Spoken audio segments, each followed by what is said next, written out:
మహర్షి సినిమాలో అల్లరి నరేష్ హీరో మహేష్ బాబు ఉద్దేశించి ఒక మాట అంటాడు. వాడు వేరు, వాడనుకున్నాడు అంటే చేసి చూపిస్తాడు అని. నిజంగా నాయుడి ఆలోచన, ప్రయత్నం, అనుభవం, ఆయన చేసి చూపిన పనితనం అన్నీ చూసుకుంటే నాయుడు ప్రవేశపెట్టిన విజన్ 2047 డాక్యుమెంటరీని చూస్తే అది నిజంగా నిజమనిపించింది.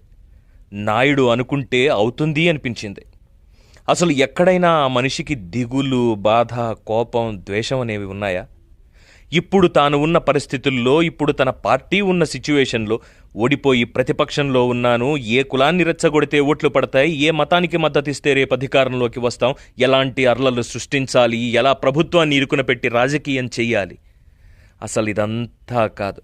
అసలు ప్రజలని ఎలా ఏమార్చాలి అని కాకుండా ఎనర్జీ సెక్యూర్ ఇండియా అంటూ, వాటర్ సెక్యూర్ ఇండియా అంటూ, డెమోగ్రఫిక్ మేనేజ్మెంట్ అంటూ, ప్రపంచ పౌరులుగా భారతీయులు ఎదగాలి అంటూ, భావి నాయకత్వం అంటూ నీ ఆలోచన విన్నప్పుడు, నీ ప్రసంగం చూసినప్పుడు ఒళ్ళు ఒక్కసారిగా పులకరించింది. ఒక్కసారిగా గతం 2020 విజన్ గుర్తొచ్చింది. నువ్వు మమ్మల్ని నడిపించగలవు అన్న భరోసా యాదికొచ్చింది. గెలుపైనా ఓటమైనా నీలాంటి ముందు చూపుగల నాయకుడనే అనుసరించాలి అనిపించింది.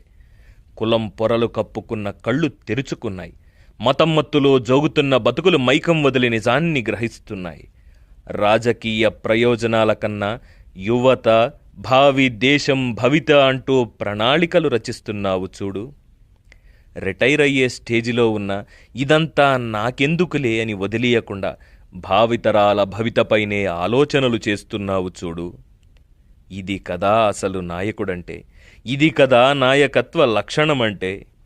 అందుకే నాయుడు, ఎవ్వరు ఏమన్నా నువ్వు వేరు, అంతే. నువ్వు వేరు. నువ్వు అనుకుంటే చేస్తావు. నవ యువ భావి భారతాన్ని రచిస్తున్న నువ్వు నిజంగానే వేరు నాయుడు, వేరు.